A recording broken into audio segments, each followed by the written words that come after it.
I saw a guy trolling, obviously, on TikTok or whatever.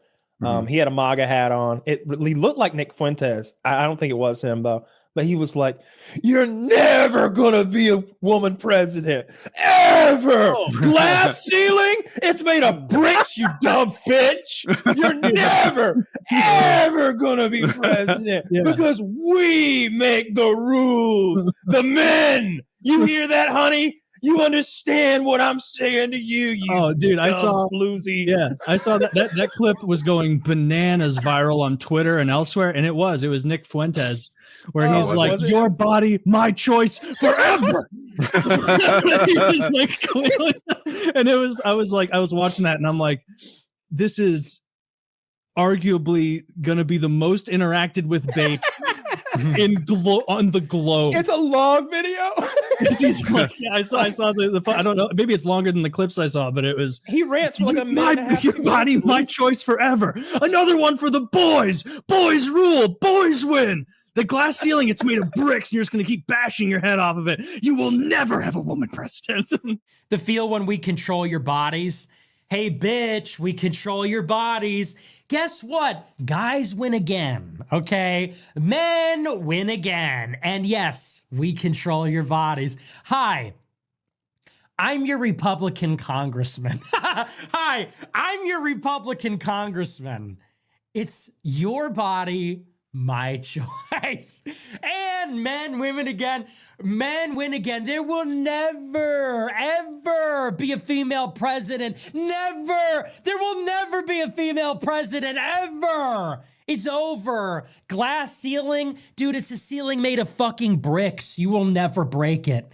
Your stupid face keeps hitting the brick ceiling. We will keep you down forever. You will never control your own bodies. You will never be the president of the global empire. Never gonna happen, sweetie. Your body, our choice. Boys win again. He went so hard. I was laughing so much. I was like, so funny. In a totally selfish way, I want the Democrats to double down on all of these pet social issues, because it will be, because normal people hate this shit. And can I tell you, they need, like, if they do, they're just being led around by the nose by people. Each side has this blind spot for the other where they can't like empathize with them and get inside their shoes. It's like where the left says that the right wants to control women's bodies, and they're like, "What are you talking about? No, we didn't want you to quit killing your kids. Say, stop killing them babies. Hey, put that baby down." Yeah. You know, like that's and the right is like, yeah, they just love murdering kids, those bitches. And it's like, no, like sometimes I know you didn't get a great education about what's inside of a woman, but it's not just the vagina. See, there's this whole inner working in there, and shit goes wrong. You don't even want to know. All sorts of gross, icky stuff happens inside of a woman, and you want to doctor it. And Lindsay knows. Lindsay be explaining despicable you don't even want to know the evil that goes on inside of a woman's vagina. Don't even like them voting. But like abortion can be healthcare. It can be, but I hate this idea that it just is healthcare in the same way that like X-rays are healthcare. You know, like we don't also use X-rays to murder small children. Right. Somebody. Yeah. Did they die just recently in the parking lot while the mother was yelling to the doctors, like, "Why aren't you doing anything?" And they're like, we needed to go more septic before we know that this isn't an abortion and it's actually life-saving. Yeah, there's some weird stuff in Texas where they can't intervene with. I think that's illegal. You can't let someone die. They have to choose they can't abort the baby though, and they need to remove the fetus, which is going to be a technical abortion to like stop the infection. Like the infection is the rotting fetus inside of her. And removing it is technically it's not an abortion if the baby's dead. It's dying, and it was dying. Yeah, it wasn't dead yet. So they were like making the mom wait for the baby to die. It was a bad situation. Did the mother die? The one from a few weeks ago? Do you know what I'm talking about? I don't pay too much attention to it, but you know, I see stories like that where either mothers die or almost die, and there's multiple lawsuits, and it's usually Texas. Texas made it illegal to go to another state to get your abortion, which is like, wait a minute, that was everybody's plan. Yeah, you can't be legislating people's ability to travel freely throughout the country. Well, see, it's not just that. And that's my worry with the right on that issue. It's like I empathize with the idea that we shouldn't have like serial aborters out there who are just doing it for kicks. Like we need to find those 8 women who do that and like lock them up. And when frivolous abortions, I guess I'll call them, where you're just, I don't know. There should be fewer late-term abortions too, but clearly it's a healthcare situation in many scenarios. And I just wish that, I don't know, there was that nuance could be legislated correctly. Because what I don't want is that every time a woman who's pregnant goes to a doctor, they're like, "Oh, are you pregnant? When was the day of your last period?" Which they always ask, and she tells them, they're like, "All right, now you're in the database, pregnant. Yeah. Now in 9 months we're going to come looking for the baby, and if you don't have it, we'll start the kidnapping charges and move to the murder charges after that if we don't find the child." You know what I mean? Like, where'd the baby go? You were pregnant 8 months ago. Where's the baby? Huh. So Yeah. What I'm saying is or is that what they're worried about? That's what I'm worried about. That seems like the logical next step. If you really want to make sure that no abortions are happening at all, then every time a woman, you want to keep track of who's pregnant so that you know who's committed an abortion. It's like the logical next step to me. I think like the best solution like has already kind of been reached in that like it should be a state thing. Like Missouri, which is arguably the reddest of red states in the entire country, just lost that referendum. Like, can you explain? They lost the referendum, which the amendment. So there was an amendment this time to make abortion like fully illegal here.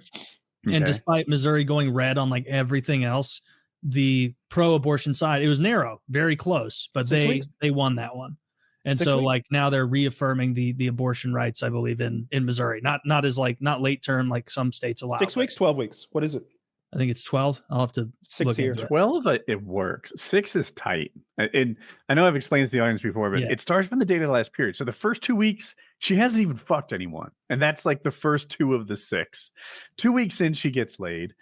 2 weeks after that, 4 weeks total is when she expects her period. And that is when she starts to suspect that she might be pregnant, right? That is the beginning, 4 weeks into the 6. And women go late all the time. It's not until like 4.5 weeks, maybe, that she's buying pregnancy tests and checking that shit out. So she has like 10 days to abort this baby. They describe it as 6 weeks. It's more like 1.5, and that's not a lot of time. Yeah, it's 6 weeks here. 10 or 12 seems more fair to me, like based on what you just told me. And then post 12, tell me about the viability of this baby. Like, is his brain on the outside? Because if that's the case, why are we carrying this thing to term? Yeah, for sure. Definitely in those scenarios, and a lot of scenarios, honestly. How tall is he going to be? Is he going to be 6 feet? Does he have the gay gene? What if he's not blonde? We have to figure these things out. I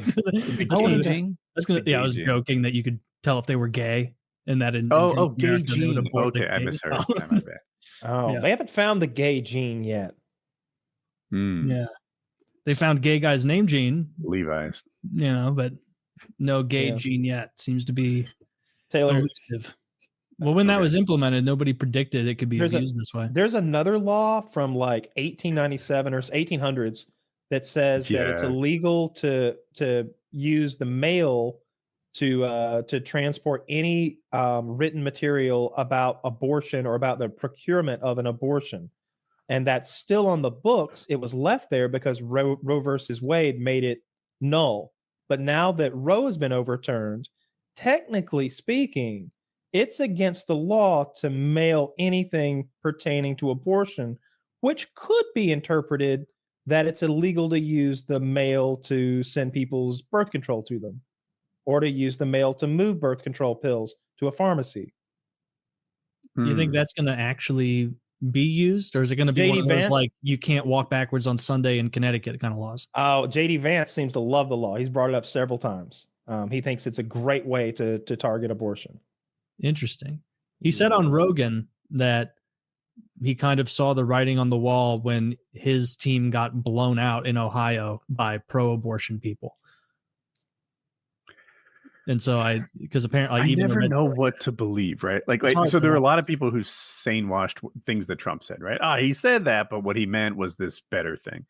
And I'm trying not to crazy wash what JD Vance said, right? What he said was, you know, the writing's on the wall. People don't want extreme positions on women's rights. And what I hear is he's lying to win a popularity contest.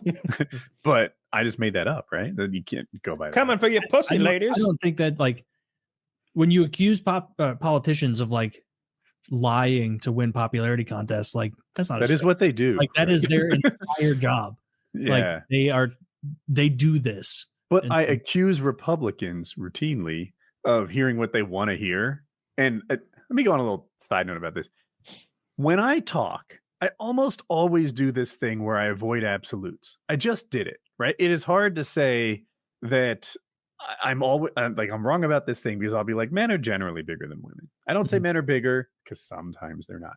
Trump instinctively sort of says both things and lets you pick the one that you want to hear. And I think Republicans have sort of always just heard the one they want to hear because of his speech pattern where he does this. I call it the Trump two-step. And JD Vance telling people what they want to hear to win a popularity contest. I'm just, wish casting that he's lying or something? I don't know. We'll see how it works out.